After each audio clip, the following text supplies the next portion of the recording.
The golden sun rises over the rolling wheat fields that have belonged to my family for generations.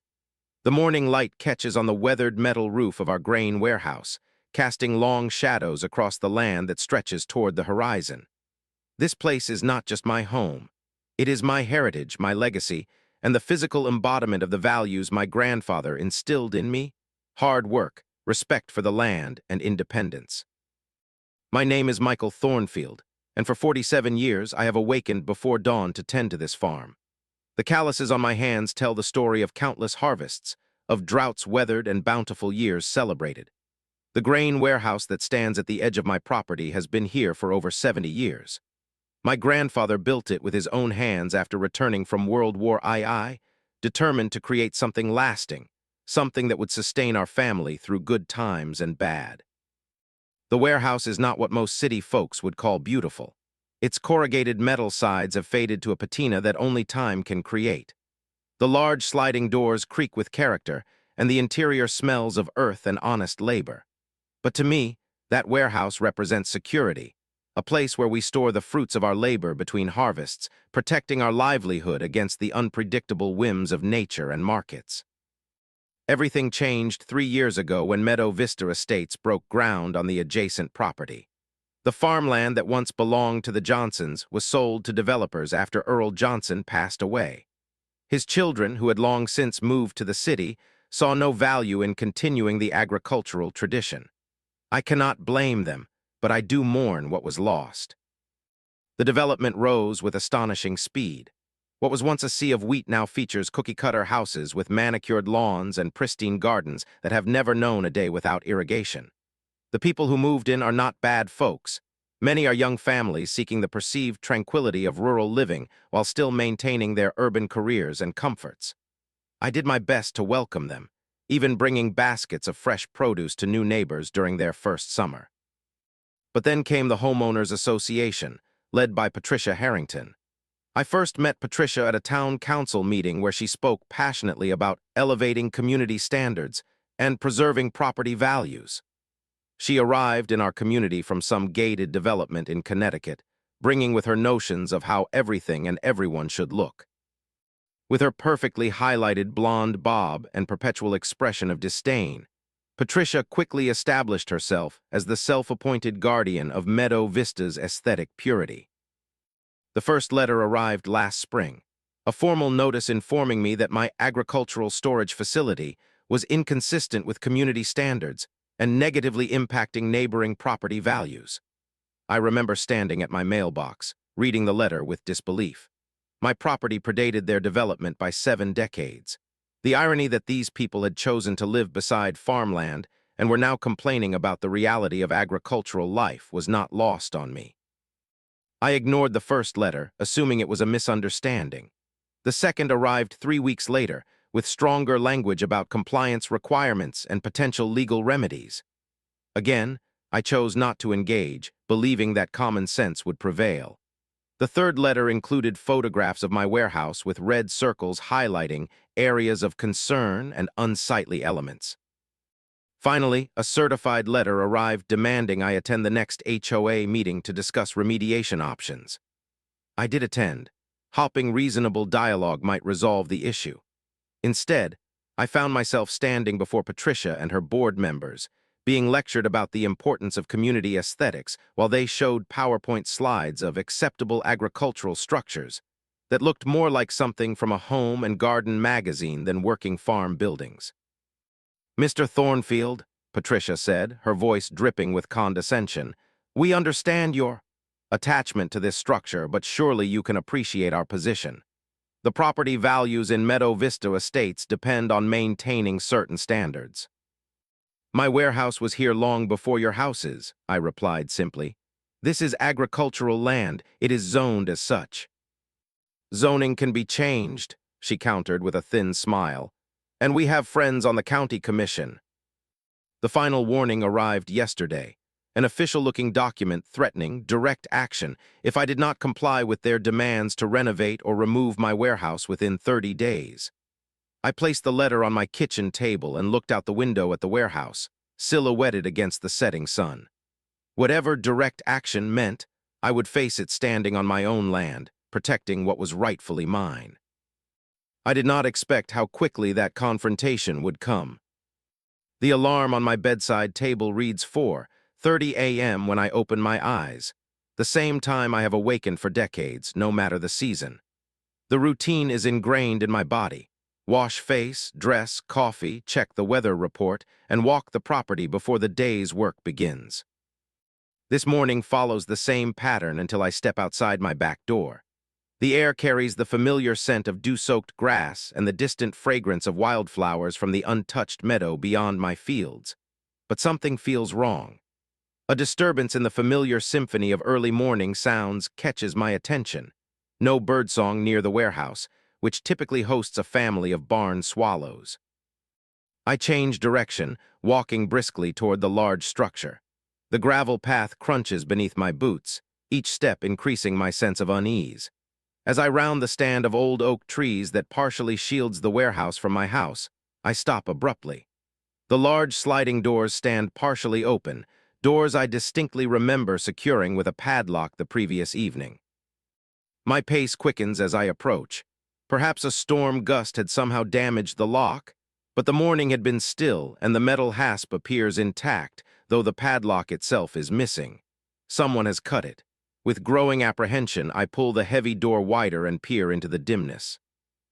What greets my eyes defies immediate comprehension. Where stacks of grain sacks and farming equipment should stand, I see the gleaming surfaces of vehicles, dozens of them.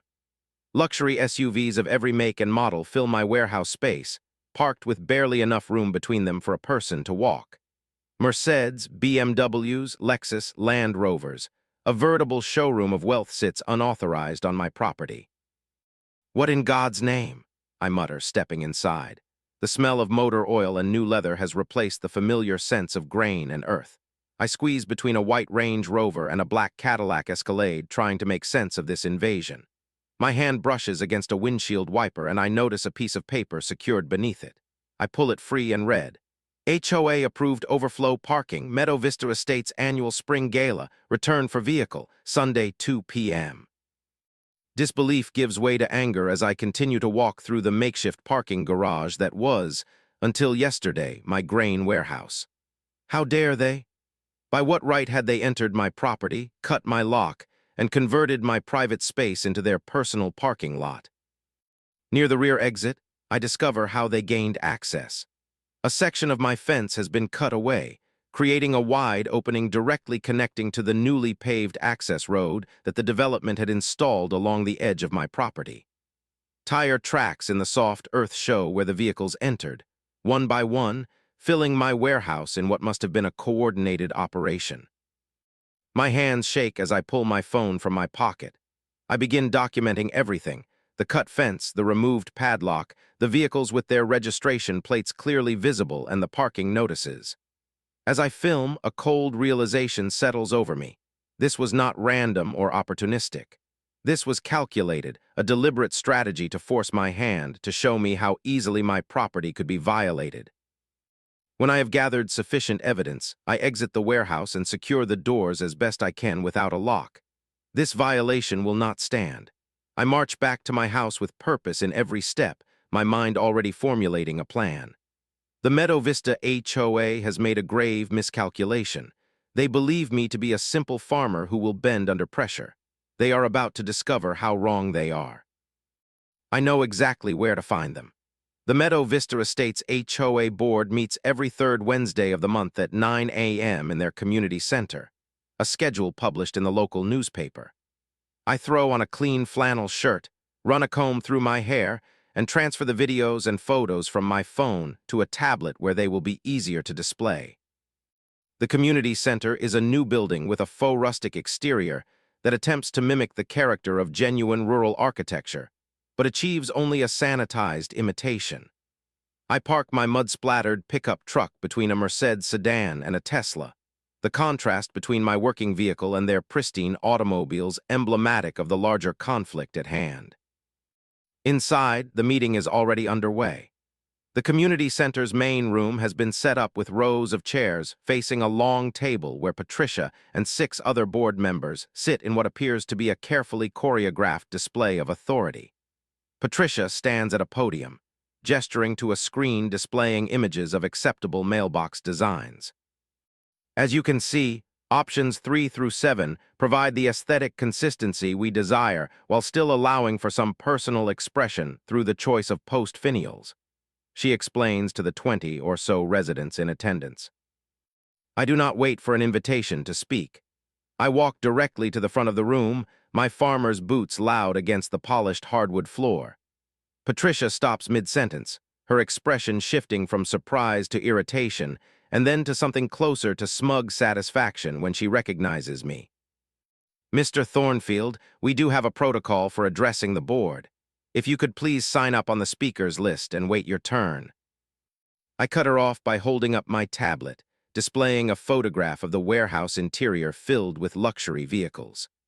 Would someone like to explain why my private property has been converted into a parking garage without my knowledge or permission? A murmur runs through the room. Some residents look confused, while others exchange knowing glances. Patricia composes herself quickly, straightening the lapels of her tailored blazer.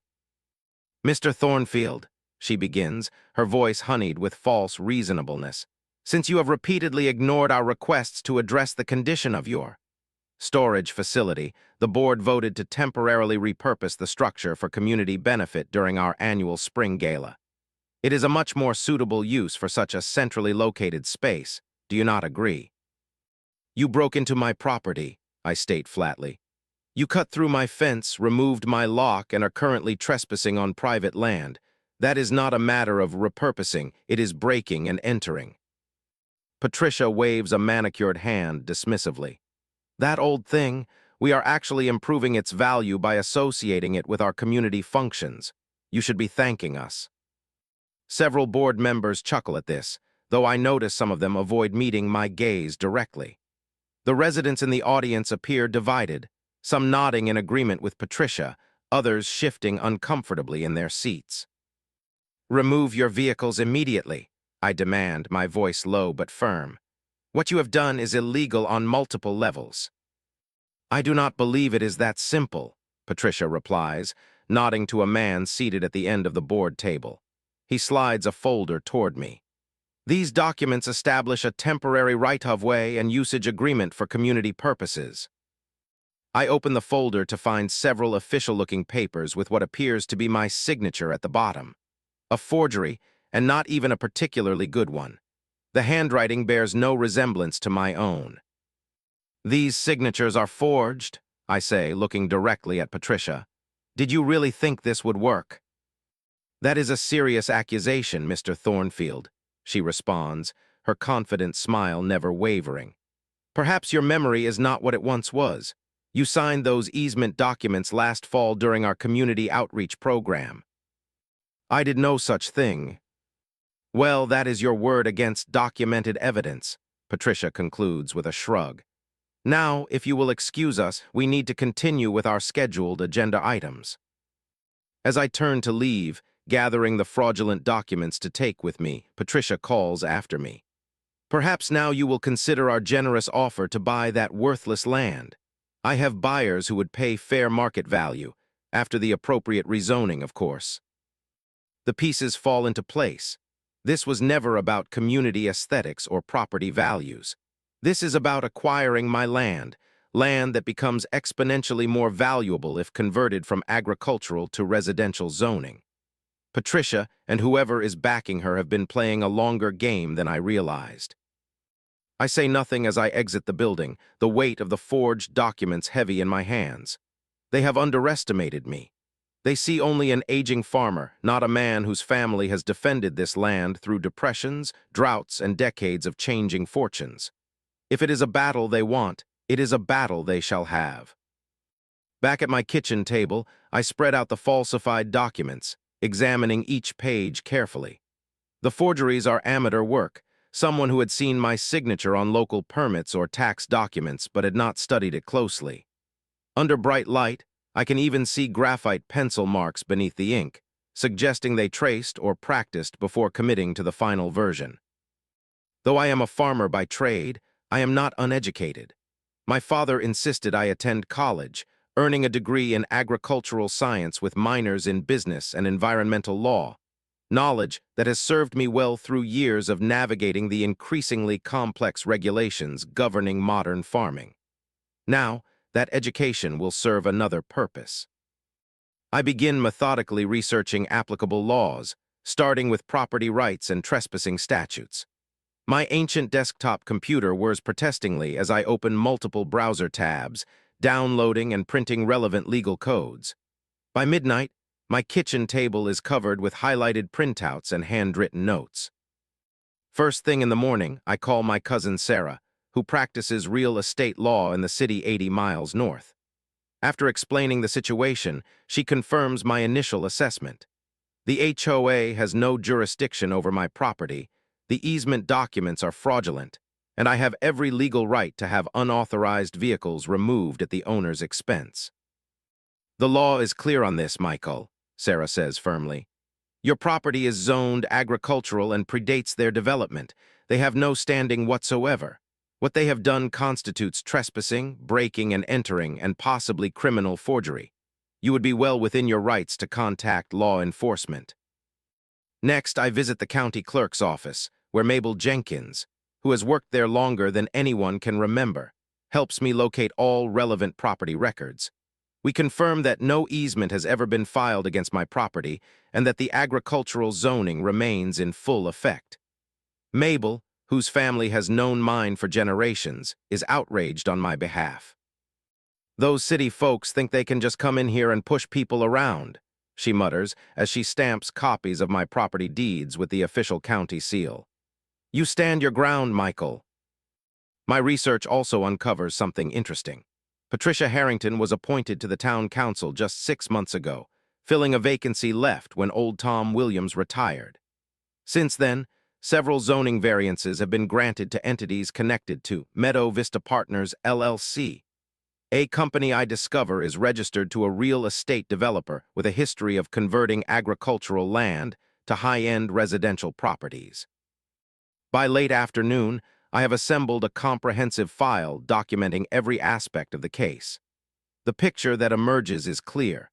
Patricia is not merely an overzealous HOA president. She is working in concert with developers who have set their sights on my land, using the homeowners association as a vehicle to pressure me into selling. With my documentation complete, I make 2 critical phone calls. The first is to Sheriff Robert Johnson, a man known throughout the county for his straightforward approach to law enforcement. The Johnson family has roots in this community nearly as deep as my own, and while Robert and I have never been close friends, there exists between us the mutual respect of men who understand what it means to be stewards of a legacy. Sheriff Johnson, I say when he answers, this is Michael Thornfield. I have a situation that requires your official attention. My second call is to Big Jim's towing service, the largest operation in the county. Big Jim Hargrove started with a single tow truck 20 years ago and has built a reputation for fair dealing and reliable service. His fleet now includes everything from standard tow trucks to equipment capable of moving construction machinery. Jim, I say after explaining the situation, I may need every truck you can spare tomorrow morning. How many can you provide? With my plans in place, I return to the warehouse and spend the evening taking additional photographs and measurements, documenting the exact position of each vehicle and any damage to my property. I do not sleep well that night, but it is not anxiety that keeps me awake. It is anticipation. The rising sun casts long shadows across my fields as Sheriff Johnson's white patrol vehicle pulls up my driveway. The sheriff steps out, his tall frame moving with the deliberate confidence of a man who has seen just about everything during his 30 years in law enforcement. His weathered face remains impassive as he approaches, but I detect a certain wariness in his eyes. "Morning, Michael," he says, extending his hand. "Got your message about a trespassing situation. Want to walk me through exactly what we are dealing with here?" I lead him to the warehouse, explaining the sequence of events as we walk. The sheriff listens without interruption, his expression growing increasingly serious. When I slide open the warehouse door to reveal the collection of luxury vehicles, his eyebrows rise slightly, the closest thing to surprise I have ever seen him display. "And you never gave permission for any of this?" he asks, already knowing the answer but following proper procedure. "Absolutely not. They cut my fence, broke my lock, and converted my private property into a parking lot without any authorization." The sheriff nods, taking out a small notebook and beginning to document the scene. "Show me where they accessed the property." I lead him to the cut fence, where he takes photographs and measurements. We then return to the warehouse, where he examines the door and the missing padlock. His methodical approach is reassuring. This is not a man who acts hastily or without proper evidence. "I will need to see the documents you mentioned," he says. Back at my kitchen table, I present the falsified easement papers along with the county records proving no such easement exists. I also show him photographs of my actual signature from official documents compared to the obvious forgeries. Sheriff Johnson studies everything carefully, his expression darkening. "This is clear trespassing," he confirms after thorough examination. "And these forged documents, that is a separate criminal matter altogether." As we are reviewing the evidence, a deputy arrives to assist with documentation. Together, they catalog each vehicle, recording license plate numbers and VIN numbers visible through windshields. The sheriff then steps outside to make a phone call, returning a few minutes later. "I spoke with Judge Watkins," he informs me. "Given the evidence, he has authorized me to proceed with removal of the vehicles under County Code 38.14, which covers unauthorized parking on private property. The law entitles you to have these vehicles towed at owner's expense." With that official confirmation, Sheriff Johnson makes another call, this time to the Meadow Vista Estates HOA board. Even from several feet away, I can hear Patricia's strident voice through the phone as the sheriff calmly explains the situation. "Ms. Harrington, this is Sheriff Johnson. I am currently at the Thornfield property investigating a case of unauthorized entry and vehicle trespassing.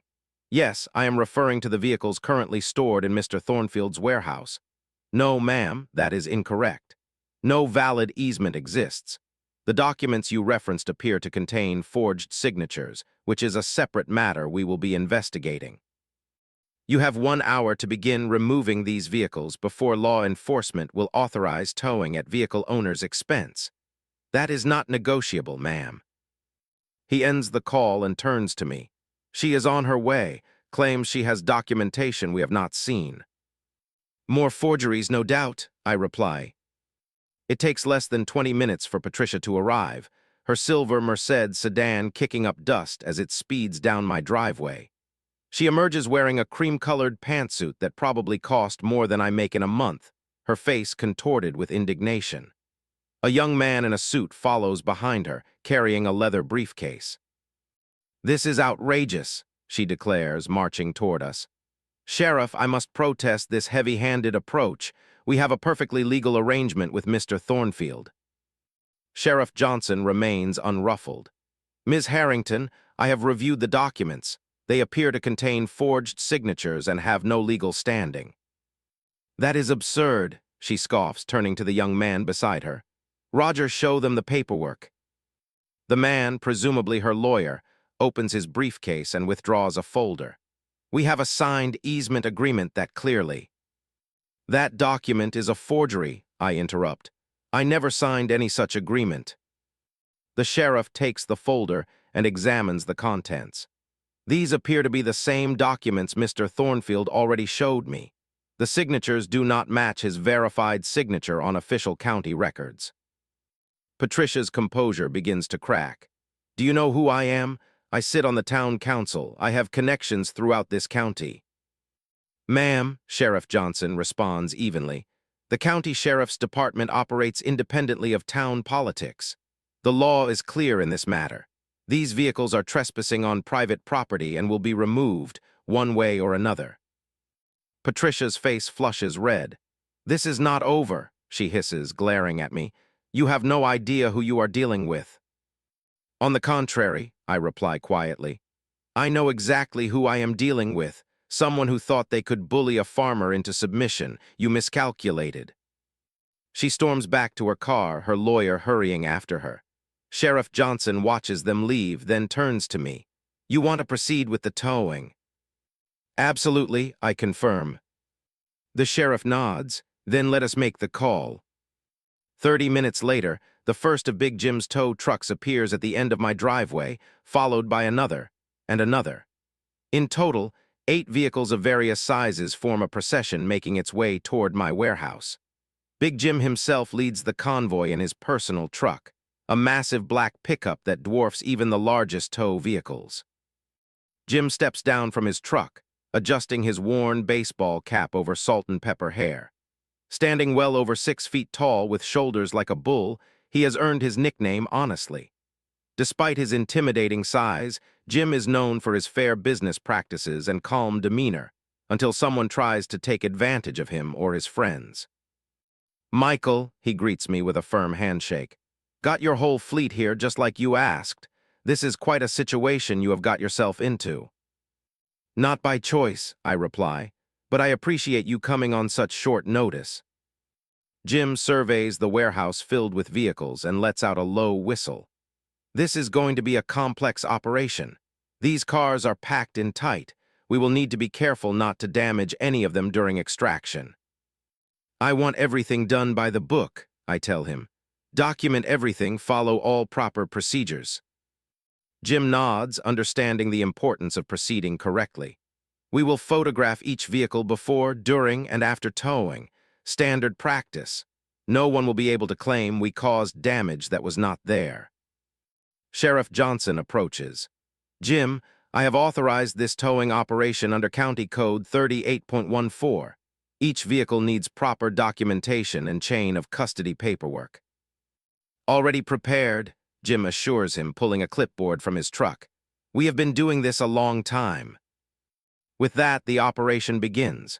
Jim's team works with impressive efficiency, carefully documenting each vehicle before attaching tow equipment.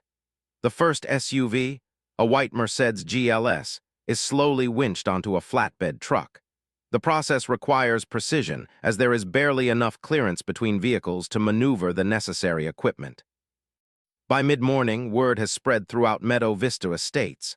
Residents begin arriving, shocked to discover their vehicles being towed. Their reactions range from confusion to outrage. "That is my car," a woman in expensive athletic wear exclaims. "What is happening? Why are you taking my car?" Sheriff Johnson explains the situation calmly to each arrival. These vehicles were placed illegally on private property without the owner's consent. Under county law, the property owner has the right to have them removed at vehicle owner's expense. But the HOA told us this was approved overflow parking, protests another resident. We were specifically instructed to park here for the gala. Hearing these honest confusions, I pull Jim aside. For the residents who were genuinely misled by the HOA, can you reduce the fees? This is not about punishing innocent neighbors. Jim considers this for a moment, then nods. For anyone who can show the parking instruction from the HOA, we will charge only the basic tow rate, no additional fees. Seems fair to me. As the morning progresses, the scene at my property transforms into something between a spectacle and a community crisis. Neighbors gather along the road, watching as one luxury vehicle after another is towed away. Some take videos with their phones, while others huddle in groups, discussing the unfolding drama. Patricia returns mid-afternoon, this time with a different lawyer, an older man with a stern expression and an expensive suit. She approaches Sheriff Johnson, ignoring me completely. "Sheriff, I have spoken with the county commissioner. This action is unauthorized and must cease immediately." The sheriff remains unimpressed. "Ms. Harrington, I spoke personally with Judge Watkins this morning. The towing operation is proceeding according to county law. If you wish to contest this, you are welcome to file a formal complaint through proper channels." Patricia's lawyer steps forward, extending his business card. "Sheriff, perhaps we could discuss this privately." The sheriff takes the card, glances at it, and pockets it without comment. "Sir, there is nothing to discuss. These vehicles are being removed from private property where they were placed without permission. The law is unambiguous on this matter. The lawyer pulls the sheriff aside, speaking in hushed tones.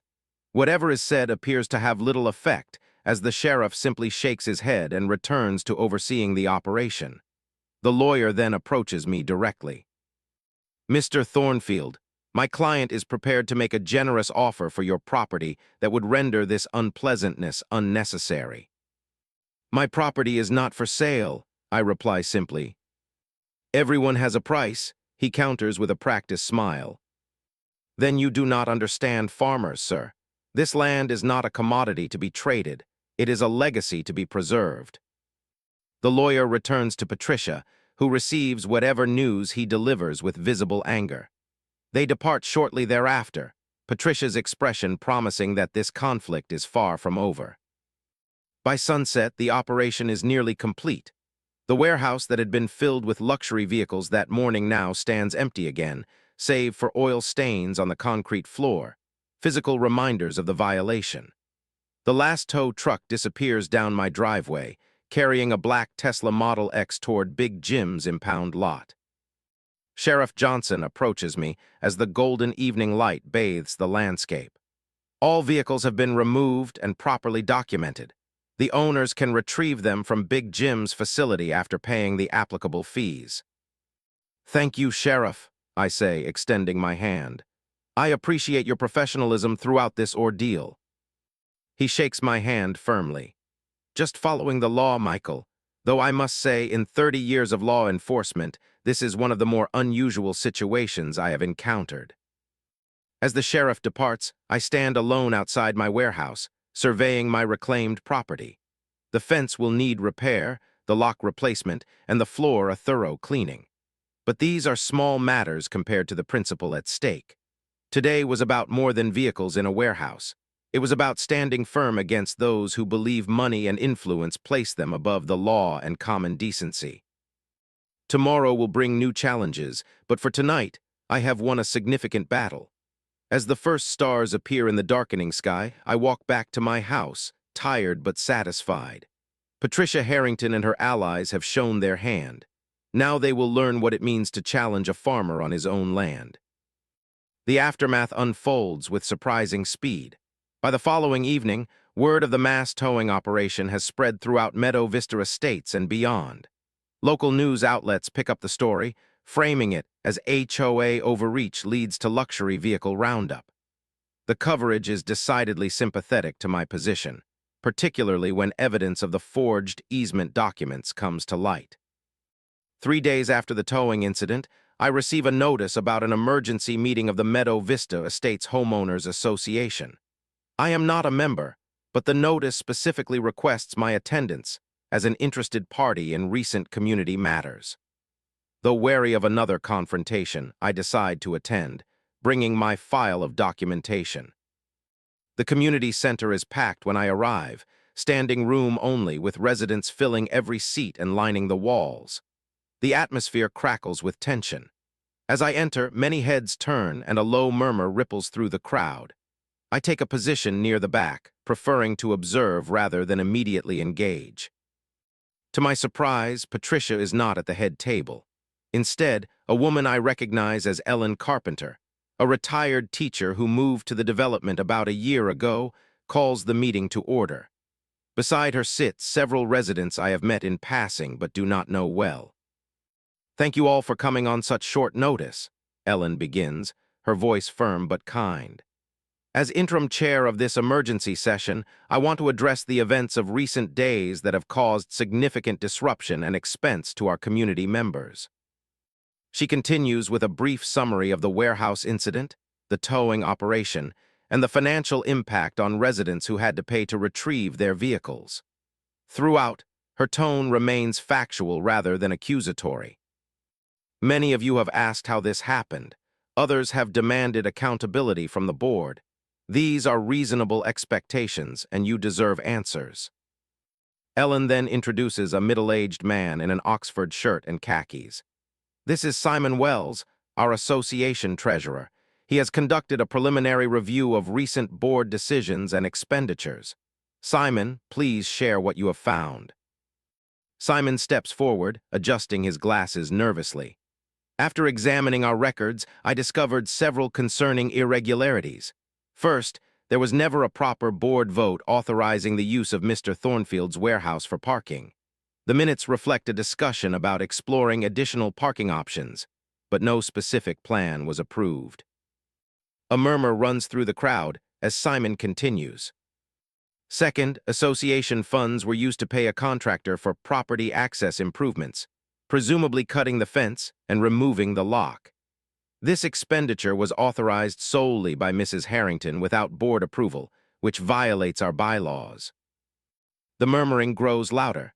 Simon raises his voice slightly to be heard. Finally, I discovered communications between Mrs. Harrington and Meadow Vista Partners, LLC, a development company interested in acquiring adjacent properties for expansion, dating back several months. These communications suggest a coordinated effort to pressure certain property owners to sell. The room erupts in shocked conversation. Ellen raps a gavel several times to restore order. In light of these findings, she announces, the executive committee has voted to remove Patricia Harrington and her appointed officers from their positions, effective immediately, pending a full investigation. We have also voted to cover the towing expenses incurred by community members who were misled about the parking arrangements. A resident near the front stands up. Where is Patricia now? Should not she be here to answer for these actions? Ellen's expression turns grave. Mrs. Harrington was invited to attend but declined through her attorney. We understand she is currently preparing legal counterclaims. Another resident rises. What about Mr. Thornfield? His property was violated because of our association's actions. All eyes turn to me. Ellen nods in my direction, inviting me to speak if I wish. After a moment's hesitation, I walk toward the front of the room. I had come prepared for confrontation, not conciliation, but the atmosphere has shifted dramatically. I do not blame the residents of Meadow Vista. I begin, my voice steady. Most of you were misled, just as I was targeted. My quarrel is not with you, but with those who abused their authority and violated my property rights. I briefly explain my history with the land, the warehouse, and the escalating pressure from the HOA. The room remains silent as I speak, faces attentive and in many cases genuinely concerned. All I have ever wanted is to continue working my land in peace, as my family has done for generations. I have no desire for conflict with my neighbors. When I finish, Ellen steps forward again. Mr. Thornfield, on behalf of the Meadow Vista Estates community, I offer our sincere apology for the violation of your property and the attempt to manipulate community members against you. We would like to make amends in whatever way you deem appropriate. Her sincerity takes me by surprise. I had expected resistance, not remorse. After a moment's consideration, I respond. The fence needs repair, and the warehouse floor requires cleaning to remove oil stains. Beyond that, I would ask only for respect of property boundaries and recognition that different ways of life can coexist without one trying to eradicate the other. Ellen nods thoughtfully. That seems more than reasonable. Would you be open to working with a committee from our community to address these specific issues and establish clear guidelines for future relations? I would, I agree. The meeting continues with the formation of a Community Relations Committee tasked with rebuilding trust between Meadow Vista Estates and neighboring properties. Ellen asks me to serve as an advisory member, a gesture of inclusion I appreciate and accept. As the meeting concludes, several residents approach me individually, offering personal apologies and, in some cases, expressing admiration for my restraint in handling the situation. One elderly gentleman shakes my hand vigorously. I told my wife when we moved in that it did not make sense to build a fancy development next to working farms and then complain about farming, he says with a wink. Glad to see someone finally put Patricia in her place. That woman has been making everyone's life miserable with her rules about what color our garden hoses can be. In the weeks that follow, the relationship between my farm and Meadow Vista Estates transforms. The new HOA board, led by Ellen, adopts a more collaborative approach to community governance. The arbitrary aesthetic rules that Patricia had implemented are replaced with more reasonable guidelines focused on safety and genuine community well-being rather than superficial appearances. True to their word, a group of volunteers from the development helps repair my fence, using proper materials and professional techniques. Another group assists with cleaning the warehouse floor, turning what could have been a solitary chore into a community project.